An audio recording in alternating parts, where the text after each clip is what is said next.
Okay, so today, guys, we are back with another video. I'm really excited to be reviewing some 500 Zoom today. Obviously not my hands, but the man whose hands they are is Ben Raven, aka BenaBadBeat on PokerStars. I'm really excited to have you on, mate. Thank you so much for coming on. How are you today? Good, mate. Good. We had some technical difficulties, but we're now here. That is a huge understatement, but we're going to do our best to make this go smoothly from now on. So you brought 4 hands with you today, and we're going to be reviewing those in just a normal hand review format. And are going to do a couple of videos with you in the near future as well. Is that right? Yeah. And those should be a little bit of fun as well. But I know Ben from, well, way back really. I went to a university and you didn't go to my university, did you, Ben? But you were. No, I just knew around, a few people who went there. Yeah, so you're around my friend group, and we did play some live games that stuck more in my memory than yours, I think. Some £20 home games, and you did stack me. So I guess if you get stacked, it tends to stick in your memory more than if you were to stack somebody. But a bit of background on how I know Ben, yeah, basically from those games. And then one day on Facebook, I see it pop up that you've binked the scoop.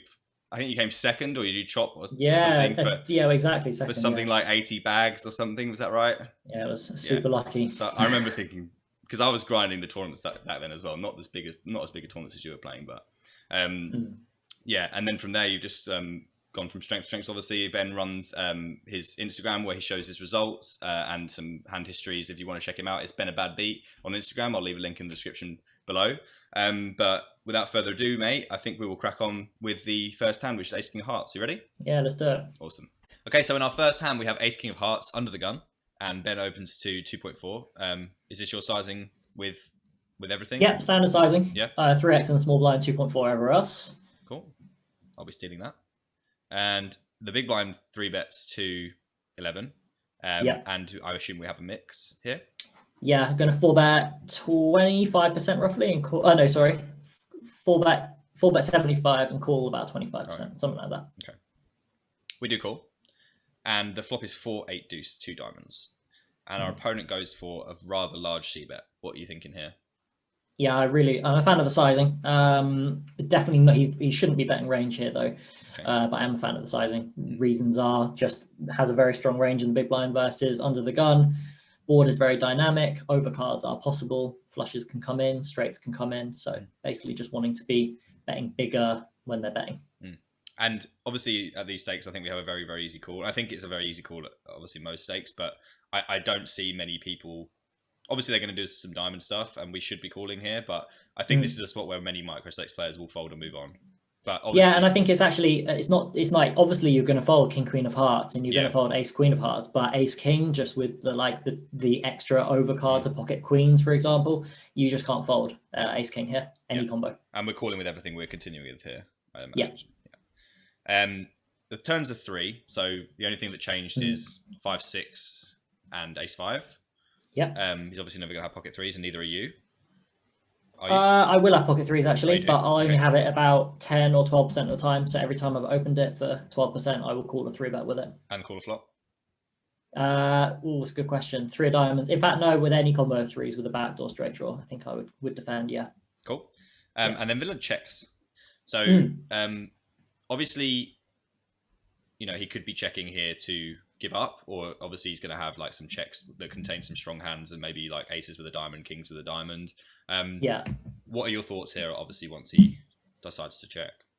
So I wouldn't assume that he's just got give ups here. I think this player is one of the best players in the pool, so he is going to defend his checks. Yeah, but I mean, I do block his most likely checks, which are kings and aces. Don't really ever expect to see a check with queens here or jacks.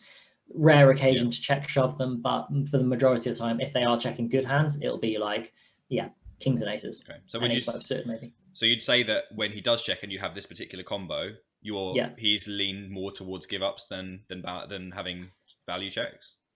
When I have ace king, I would say so, yeah. And I think I want to be betting this turn. I'm obviously going to bet this turn with ace king with a diamond pretty much every single time that I've defended pre-flop. And obviously I'm defending ace king offsuit more than ace king suited. But ace king of hearts, I think, is just going to, because the ranges are tight, naturally going to feature into a bet on the turn more frequently than a check. Okay. I would say. And would that be to, deny equity from his give ups?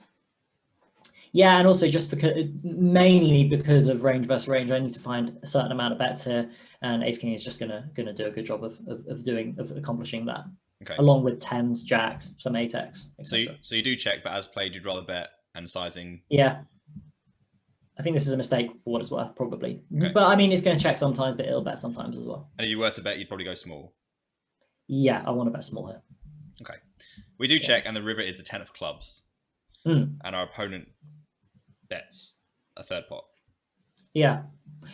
So, based on the fact that they've gone small on the river, we can assume, I think, that he's going to have two sizings. He's going to have a small sizing and he's going to have a very large sizing, because obviously, like, aces is worth a shove here, kings is worth a shove. He's going to have some hands that he might want to bluff, a hand like king queen of clubs, for example, something like that. So when he does go small, I don't know, we can't read a huge amount into going small, but obviously, like, a hand like ace king becomes more of an attractive call against a small bet than it does a big bet. Don't know if you agree with that. Yeah, I mean, at my stakes, when they bet a third pot, they just absolutely have a 10.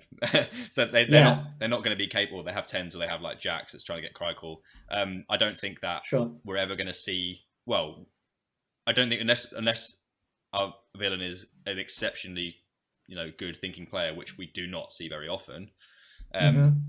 Then this is just going to be value geared like 99% of the time. Sure. And I know that if he's a very good reg, this guy, he's going to know that he's going to be using the sizing with some 10x and some other hands, and therefore he's going to bluff this sizing as well. But yeah, obviously, I just think that the people I'm up against are going to be seriously unbalanced in this spot towards. Fair enough. Yeah, that makes sense. I guess the other question is, do we want to shove ace king on the river as opposed to calling or folding? And I kind of feel like that shoving is actually quite good here. Given if he is going to be mixing his sizings on the river, he's going to probably want to use smaller sizings with aces and kings sometimes. So we do block some of his value range. We do block ace 10. We do block king 10. Obviously, we can call and beat clubs, which is a hand that he's going to have quite a lot, as well as spades as well that he's decided to bet the flop with. So actually, I think mixing all three options here is actually probably quite good. I think I'm leaning towards, I'm leaning towards folding some, probably I don't really know, actually, probably third each or something like that. But I reckon I would probably find a shove here, the least out of all the options. But the more I look at the hand, it's more of an appealing option to me, to be honest. Okay. I mean, do you think that when you do block the ace 10 and king 10 that's going to do this, do you think that it serves better as a call than a shove in that situation, or not really? It depends whether or not and how much he folds a 10. I mean, I imagine in theory he's just going to bet call a 10 every time. Okay. But I think blocking aces and kings is probably quite a good reason to shove as well, blocking ace 5 as well. Yeah. Yeah, that seems fair enough. As played, we go for the call. Yeah. And we get showed the micro stakes jack 10. The micro stakes jack 10, is that what it's saying? Yeah, well, it's just that I just know that I'm going to be losing to a 10 here when I see this bet. Sure. If he turned up with jack queen of clubs, then that'd be something I would never see. So that's why I'm saying it's a But what is most interesting to me after I see his hand is how he bets 75% pot on flop, which looks like a range bet if he's betting jack 10 of hearts, which is very odd to me. What do you think about that? Yeah, I think jack 10 it's just never going to feature as a bet, I'm pretty sure. Jack 10 of hearts, jack 10 of clubs and diamonds, fine. You can bet pretty much every time. Clubs and spades and hearts, I think they just want to check. And I agree with you that if they're betting this hand and we're assuming that their range consists of this hand plus, then this looks like they're betting everything every single time, which I'm not a huge fan of. But then again, I've made a pretty big error on the turn, and I've also made maybe a calling error on the river. So I think we're both playing pretty out of theory right now. Yeah, fair enough. I mean, it's a very interesting hand though, and I think the flop sizing that large. Obviously, we're going to want to go large, but when we do want to bet, it just seems odd betting range for that sizing in this spot. I guess was my main concern. Agreed. But yeah, very interesting first hand. Let's go ahead and grab the second one. So in the next hand, we have king 10 offsuit. We're playing four-handed here, which happens, I guess, quite a lot at 500. Yeah, morning or early afternoon sessions are always short-handed. Right. And we open to 3 big blinds from the small blind, which obviously is very, very normal. And opponent calls. Yeah. Flop is king 5-5 with 2 diamonds, and we elect to c-bet for a small sizing. Any notes on that sizing? Just c-betting range here, or are you concerned Not about? c-betting range, no, but I think using a small sizing's fine here. Yeah. In terms of 5x advantage, who do you think has that? I think 5x is slightly more in the favor of the big blind. 5-4 offsuit, 5-6 offsuit that we don't have. Yeah, but we still have some 5s, right? Yeah, absolutely. Plenty of 5s. Yeah. And our opponent raises. Yeah. What is your reaction to this? My reaction is obviously we have to call. We do a pretty good job of beating most of his king X that chooses to raise the flop. So he might obviously, like, he's got far less. He's got some king queen. He's going to 3 at pre. He's going to have some king jack offsuit. He's going to probably call most of the time. Never going to have the ace king, and then he's obviously going to have a 5x advantage. This is basically why we can't just bet range. So I did spin for a c-bet on the flop. Okay. But he's going to have a whole host of other, like, I don't know, 6-7 with a flush draw, backdoor flush draw, 6-8, some 7-8, even some like 10 jack with a 10 of diamonds, like a whole load of hands he's going to have to raise. Ace of diamonds, 4, those kind of hands. Right. So that's really like what this boils down to, this hand, because I mean, obviously it will become clearer as we go along, but we obviously have a very clear call. Yeah. But in my experience, and people will confirm, that this raise is 5x or diamonds. Okay. Yeah, I mean, I think that's a fair assumption to make. If I was playing lower stakes, I would think that too. Yeah. I don't expect to ever see something that isn't a diamond or a 5 here. I don't think people are raising a king. They may, like, yeah, I don't. If they called pre-flop with a king, like if they decided to roll a king queen off here as a call, then I don't expect them to raise flop. Sure. I mean, just to point out, king queen off should be a call pretty much most of the time. Yeah. So it should only 3-bet like 15% of the time or something like that. Yeah. But if they did have king queen, I would not expect them to. Yeah, fair. So when they do, I wouldn't expect them to raise. And I think that people would agree with me, even though against your sizing they should have a bunch of raises. Yeah. I don't think they do. But yeah, as played, obviously we're going to call. Yep.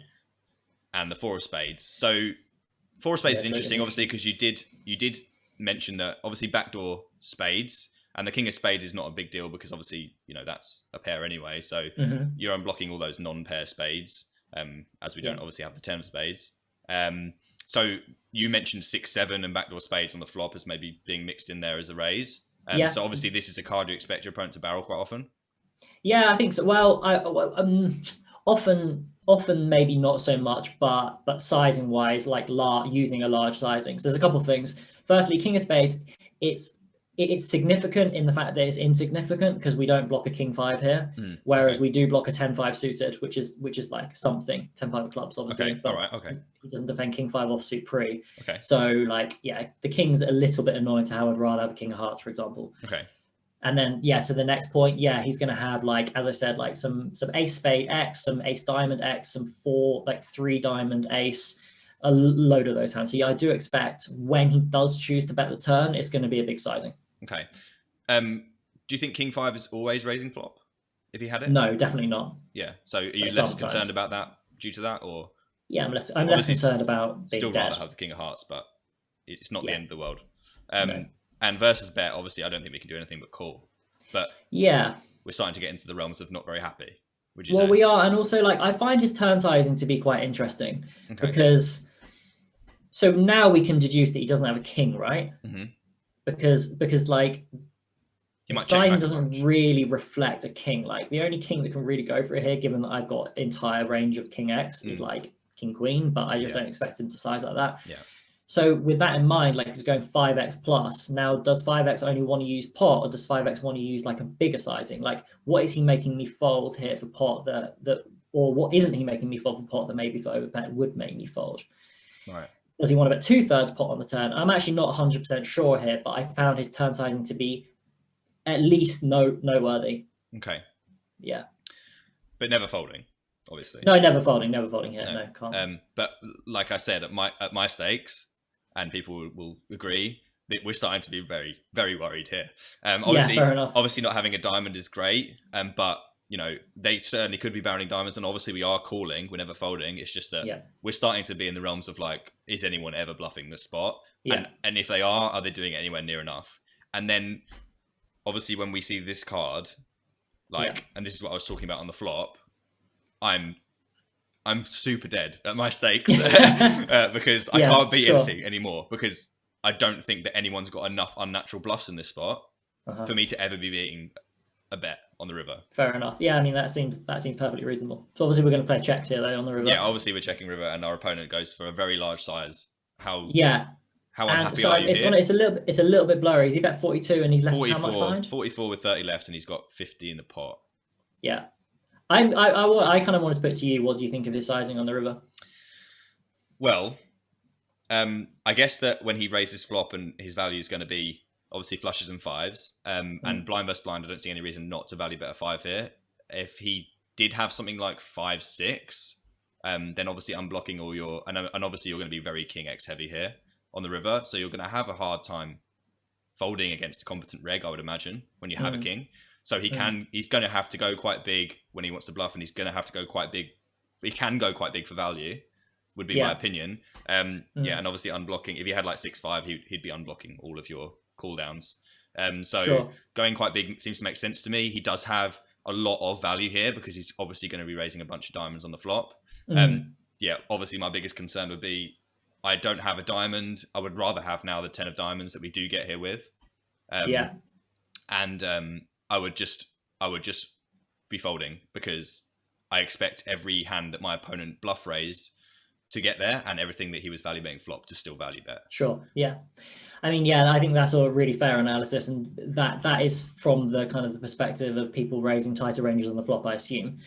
Whereas in this situation, he's going to be raising like a far wider range of hands that can contain one diamond, gut shots, straight draws, and all that kind of stuff that do a good job of blocking value. I guess the 10-5 suited thing is now becomes a bit more relevant. Okay. I guess for me personally, like now and that we kind of enter a bit more of an exploitable realm, because this player doesn't play anywhere close to theory. Okay. Far more one of the most exploitable players in the pool. Okay. And therefore one of the easiest players to exploit in the pool. Okay. But my thinking is here that I don't think you want to have two sizes here on the river. I don't think you want to have one. I think you want to have one size on the river that's going to be like a much larger sizing here. And my reason for that is I don't think 5x here actually can go for it. I don't think a weak 5x can go for it here. Okay. Personally. I think that if you are going to have two sizings here, I think the two sizing schemes are going to be something like 1/3 pot and all in, as opposed to 2/3 pot. I don't really see what 2/3 pot accommodates here. I don't think, obviously, like you can't have a king now, but I was super suspicious of the sizing, because I know this player, particularly when they have very good hands, they generally like to try and win the maximum as well. Right. And I found it very, very suspicious that they bet this sizing, leaving X like instead of going all in. Instead of going all in, yeah. Which you expect him to do with all his flushes. Yeah, absolutely. I think the flushes the nuts here. I was a little bit wary of a 5 here, but again, I just don't really think that that this player would go for this size on the river with a 5. Okay. Yeah. See, this spot in my stakes is a snap fold. So it was very interesting to me how this is like a massive difference between, because like I said, there's just nowhere near enough bluffs that our opponent's going to have. Everything got there, and he's just gone quite big. It's generally just the nuts. Yeah. So fair enough. But like, obviously, I was expecting you to say something like you have, for us to find it here, which we do find it. And he does have the old 6-7 ball. So I mean, if he's having stuff like that, right, we can obviously call a lot more often than we thought. So absolutely, yeah. I think it's good to hear why, but yeah, obviously I like it now a lot more than I did when I first looked at it. Yeah, obviously. I think that it's important to say that this isn't gonna make a theoretical call. This is kind of this is the reason I brought one of those kind of hands where it's a bit more exploit, which then it's more comparable to playing any stake as opposed to just playing 500. Yeah, awesome. Yeah. Right, great. Let's go ahead and grab the next hand. So on the next hand we have 10 9 of diamonds on the small blind, and it folds to us, and we'll be opening this to 3 big blinds, I imagine.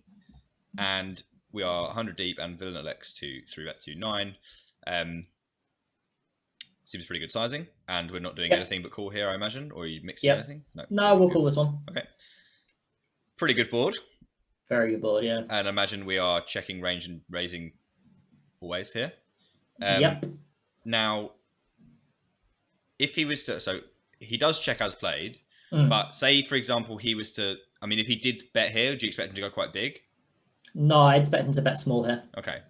And why is that? Because obviously the board's quite connected, and usually if you're going to bet here, you might want to put some more pressure on some hands that are going to continue. Yeah, the main thing is that the big blinds through it range consists of loads of offsuit hands: Queen 8 offsuit, Jack 8 offsuit, Jack 10 offsuit, Jack 9 offsuit. There are so many of those kind of like middling high offsuit combos that make up such a big part of like the whatever 16% 3-bet range that you can't just start piling in money because by theoretically you have all of those terrible hands. So I'm laughing because like there's just no way that anyone has those at my Queen 8 offsuit.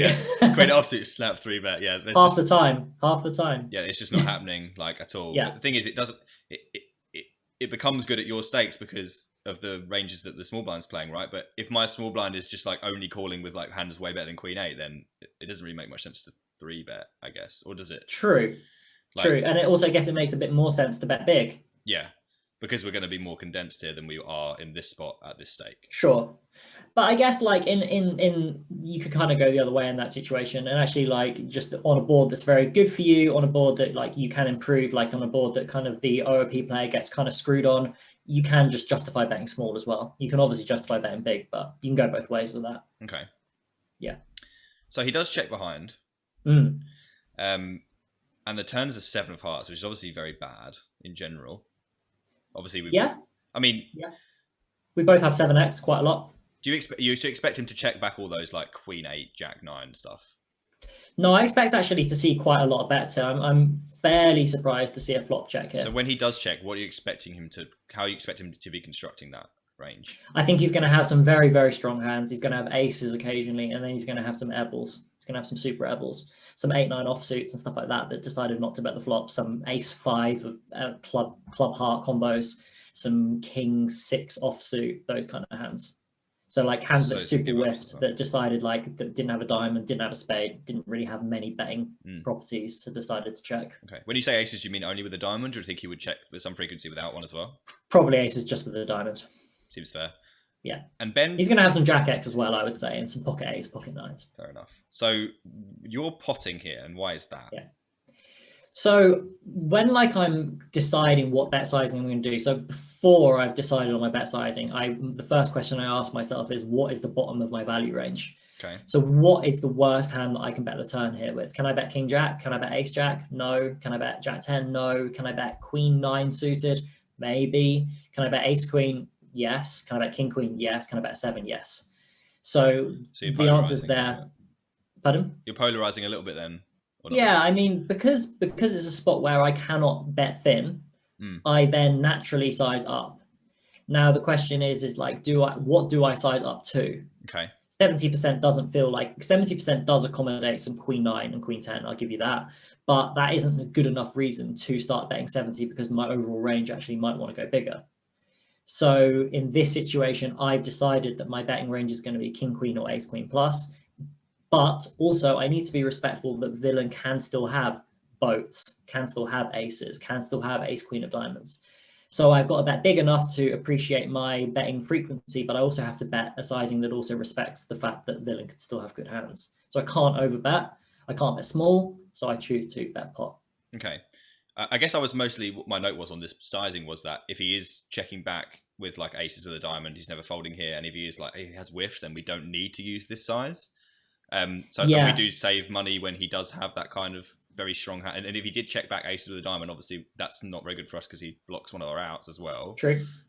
So like, how do you feel about that? Like in terms of, obviously I understand why you've used the sizing you have, but do you think we, like against his checking back range, do you think we need to use this sizing to extract folds? And also, are we not concerned about him having just like a super like good hand here when he does call, and then obviously when he bets the flop, you said you expect him to bet with all those like Queen X, Jack X stuff for protection and value. Like, are you not concerned that when you bet here, he's just going to have like when he calls just like a bunch of hands that we're really doing not very well against?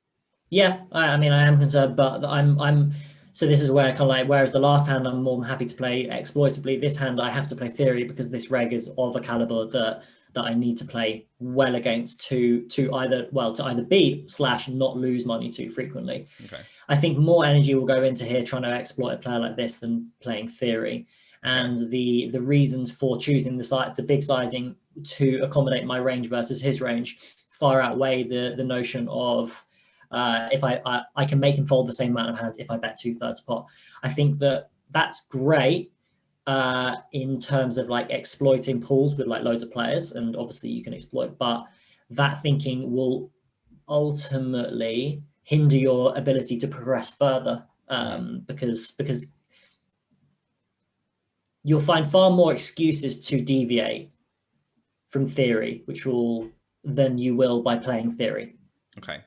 I guess my main, or just the last thing on this spot, I guess my main problem is that if he is betting flop with queen or jack X and we're going to pot with king queen, what calls us on the turn for this sizing? Well, that's a really good question, and that's why when I say like what hands can we bet king queen, maybe, but ace queen, yes. By betting ace queen, you kind of like unblock king jack, you unblock king queen.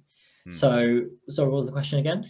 So I'm if you're saying you expect a lot of bets from like queen X jack X, and we bet pot with king queen, do we expect to get called by many hands given that he didn't bet flop that we're going to be like winning against? Again, that doesn't really matter because like our bet is trying to generate EV, which is trying to generate enough folds, etc. So it doesn't. It's less about what hands we're making him fold and more about how are we going to make the most money with our betting frequency and size on the turn. Awesome. And I believe this is that. Yeah.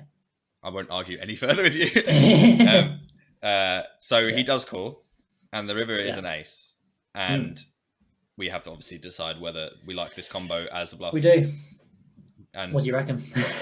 Well, I'm obviously concerned about him having some like checkbacks that include the cards. Well, some of his folds. My first thing is some of his folds are going to have what we have, right? Yeah. Which is not great. We don't block anything that's going to cool down. King 10. King 10, we do block, but would you expect him to maybe bet flop if he had the 10? Yeah, at least some of the time for sure. Yeah, so that's not like a huge consideration. Obviously, like you said, queens, jacks, aces with a diamond. Just not feeling like overwhelmed with joy about bluffing this combo in general. Yeah, I agree. I think I completely agree. And if we're going to assume that we're going to bet the turn for this sizing, that's going to include some hands like 10-9 of clubs, which just make infinite better bluffing combos than 10-9 of diamonds here. I think you're right. 10 diamond, 9 diamond, two of the worst possible bluffing cards you could possibly have. Yeah. So I decide to give up. Yeah. Do you think that how thin are you going? Because obviously this board is pretty scary. Even if you had a 7, how happy are you value betting a 7 here? Obviously going to pretty happy. Pretty thrilled. Pretty thrilled with the 7. So what kind of sizing are you using with a 7? I'm going to... So here, I can't actually see SPR. So it's 51 bigs. We got how much behind? We got 72 behind, 55 in the middle. Yeah, so I think this is probably a spot you probably just want one sizing, and that because like now a single queen X can't value bet. So it's pretty much going to be ace queen plus on the river, and I would use just one sizing of all in. Seems very reasonable to me. Yeah. So we're going to have king 10. We're going to have ace queen. And then are we going to have pocket jacks? No. 4-bet pure. 4-bet, and are we going to have jack 7 suited, a7 suited? I imagine we might. Jack 7, no. A7, yeah. Yeah. So we have a7 suited. That's good. So we do have some good strong value bets here, and we're pretty happy to jam with all of those. Yeah. Yeah, I mean A7 probably finds its way into a check quite a lot of the time because it blocks the board so heavily. But yeah, for sure, the bang. Awesome. Our opponent jams, and I think we have a tough decision, but we can play this and go. It should have gone into punt or no punt. Yeah. Ben does find the fold, and I think we're in agreement there. Awesome. So we've got one more hand to look at, and it's a really good one. So let's go and have a look. So on the last time we have king 10 of spades in the big blind, and under the gun opens to 2 bigs. What do you think of that sizing? Fine. This is one of the players who opens min. There's quite a lot of players who open for minimum. I think it's fine. Okay. Yeah. And you decide to call. Are you mixing or just calling? No, I'm mixing here. I'm going to 3-bet like 40% of the time, something like that, 35% of the time. And we see 8 king jack, rainbow. Yeah. Which we're probably doing better than in these positions than we would do in others. Probably, because we're going to be tied versus under the gun, but still not doing great, right? No, and we're doing medium. Yeah, probably. Yeah. So when he goes for this sizing, I'm interested because, I mean, I guess in these positions it makes more sense, but I would expect to see a smaller sizing, generally speaking, for what I'm used to. Yeah, I think that generally speaking, people do go smaller here, but I think that this sizing is actually just makes a lot of sense given how much stronger his range from under the gun is versus our big blind range. He can, especially on these kind of like higher textures where they basically dominate the board with their open, they can just go big. So like another example would be like ace, queen, deuce, flush draw or something like that. They can just start bombing that flop. So yeah, I guess that's like counter to what I would normally expect is in like when we're doing super well and we're betting super often that we're going to bet smaller because we don't need to use a bigger size to leverage our range advantage. Would that be? Yeah. But you're saying here we're betting bigger to leverage because we are doing so well that we're just going to have such a hard time against the size, right? Yeah, exactly. And also basically what you said at the beginning, when we defend the big blind, this is better for us in the big blind versus under the gun than it is necessarily versus the button. Yeah. So like our continues here are going to be like kind of pairs and like high equity hands, and actually it makes a lot more sense for the imposition player to punish that for bigger sizing. Okay. Yeah. Makes sense. We're going to call, obviously. We're not doing anything else. Yeah. Yeah, I definitely don't want to raise this combo. Yeah, definitely not. Yeah, because obviously we're not getting continued against by anything that we're really beating. 5 of diamonds. And we check, which we're doing all the time. Yep. And our opponent overbets. Yeah, what sizing? I can't quite see what it is. 16, 15 to 12, 20. Okay, sure. Yeah, this is a pretty grim spot versus under the gun in the big blind. So again, disclaimer, I think that I made a mistake in this hand. I've kind of picked lots of hands where I've made mistakes. That's good. I think that this is probably going to be a very close, if not losing, turn call. That's interesting. Could be a fold. Okay. Versus sizing. So I have some notes about this. A lot of notes about this. One more on this hand than most hands.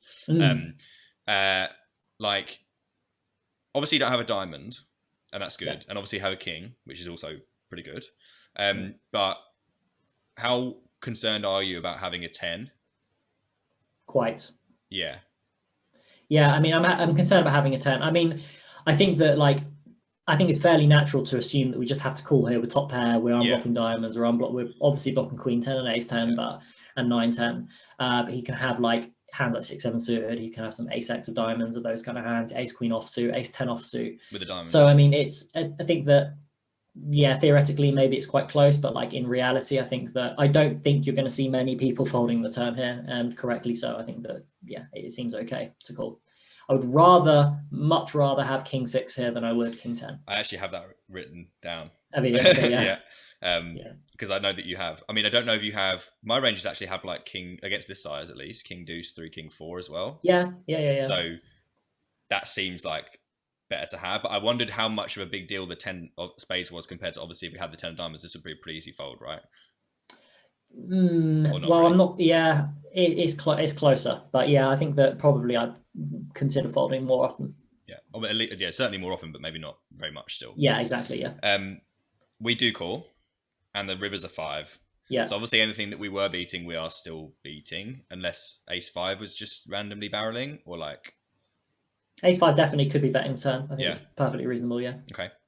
So obviously now we lose ace 5 then. Yeah. We check, which we're always going to do. Yeah. And our opponent bombs. For all in, right? Yeah. What sizing is it? I can't see. It's the lot into 45, 95 into 45. Yeah. So it's a huge bet. And now obviously, like, my main question here for you, before I let you go off on what I'm sure will be a very interesting journey of exploring this river, is what is the balance like for you in terms of how happy are you not to have a diamond? How happy are you to have specifically a king? And how not happy are you compared to those two things? Are you to have a 10? And how unhappy am I in general with this overall spot? And how generally disgusted are you by this room? Yeah. Okay. So firstly, having a king, great. I'm really happy I have a king. Having no diamond, I'm very unhappy about. I want to have diamonds here because villain isn't going to bluff diamonds the least out of any other suit variety on the river. So I would rather have a diamond here. Okay. So I guess that having a king probably, it's hard to say. I don't know if that outweighs having not having a diamond or not, but it's certainly a consideration. Yes. The next thing along is having a 10, blocking queen 10 and ace queen. don't feel great about that. I definitely do not want to block those hands. Ace queen. I definitely Ace want 10, to unblock ace 10. Yeah, Yeah, ace 10, and queen 10. Yeah. Right. Okay. Yeah. I think this is a fold. I think it's a pretty clear fold on the river, and I know that you have the results of the hand, so maybe I did, maybe I didn't. Okay. But the last thing to consider, the really important thing to consider, is my blocking of some 5x as well. I think that I really, really need to be blocking some 5x here to call the river. So I think actually the reason when you said, do I have king 2 or king 3? Yeah, okay, those hands I do have, but they don't block 5x. Whereas a hand like king 6 or king 4 blocking 4-5 suited, I think is definitely a really, like, when the ranges become so narrow, obviously because he's bet the flop for big, overbet the turn, and it's big blind versus under the gun, you start needing to really, really, really need to block some stuff, like the most relevant hands. And my 10 blocker A blocks bluffs and B doesn't block 5x because I don't have 10-5 suited pre. Right. And if he's randomly decided to bet 5-6 of clubs on the flop, which he definitely can do and is allowed to, he may well choose to start barreling it on the turn and then barreling on the river. So I really need to have some kind of 5x blocker. I'm going to go off on a massive tangent here, if you don't mind. Go for it. So I have notes on this hand, and I was wondering whether you think that this sizing is something that opponent's going to use with ace, king, and aces. Yeah. He is. Yeah. So blocking ace, king is nice. But I wondered if it was better to have ace, jack without a diamond than have king 10. Blocking aces, blocking ace, king, and unblocking. Probably, yeah. I think having a 10 here is dreadful. Yeah.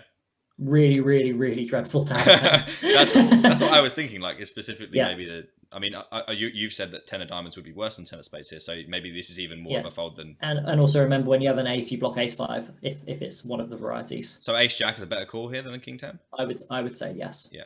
All right. So maybe I'm just the best then. Time to move up. Obviously calling here with ace jack. Yeah, I'm really, really, really, really disappointed with my call here. Oh, you know that you call then. Yeah. Ben, you should be ashamed of yourself, really. Let's be honest. Yeah, this is a very bad call. So we do call, and he shows us the goods. Yeah. Are you surprised? Unsurprisingly. No. Do you get shown the goods here if you call down here at 10, 16, 25? Oh, good lord, do I get shown the goods here? Is this bottom range pocket jacks? To be honest, like, yeah, no, eights and jacks. He doesn't have 5-6 though, and an ace 5. I don't think. Yeah. I think those are giving up like way too before. I think I expect to see. I mean, is he going to jam pocket kings, knowing that he blocks your cooldowns, or not really? Maybe he might check the turn, but right. I think who knows? Yeah. But yeah, like, I mean, any review session I did with any microstakes player, this would just be the snappiest of folds. Because I mean, it's even a snappiest of folds at 500 zoom. Right. But that's not because it's 500 zoom, but just because of the nature of range versus range in these positions with this betting strategy. Yeah. Okay, so we're disappointed. We are very disappointed. Yeah, I gave him a stat there for nothing, for free. Awesome, man. So that's all we have. So we'll go ahead and sum up. So that's going to do it for today, guys. Thank you so much, Ben, for bringing these hands to us today. Really, really, really interesting. I hope everyone's enjoyed hearing some very high-level analysis. We are going to be having Ben on the channel again for the next couple of weeks, maybe in the next month. We're going to have a few more videos with him, and they are going to be very, very fun. I'm very much looking forward to those. You may have an idea of what format we're going to use, so I'm super excited about that. But we do have one extra surprise in the background as well, which I'm also very excited for. So Ben, yeah, awesome, man. Thank you so much for doing this. I really appreciate it. I've got a lot out of it myself.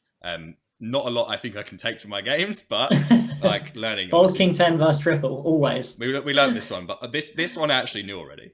But yeah, thank you so much, and yeah, look forward to the next video. If you haven't already subscribed and liked, then please go ahead and do so. It does obviously work really hard on these videos, so I really appreciate it. But yeah, for now, that's going to do it. We're going to see you on the next video. Take care.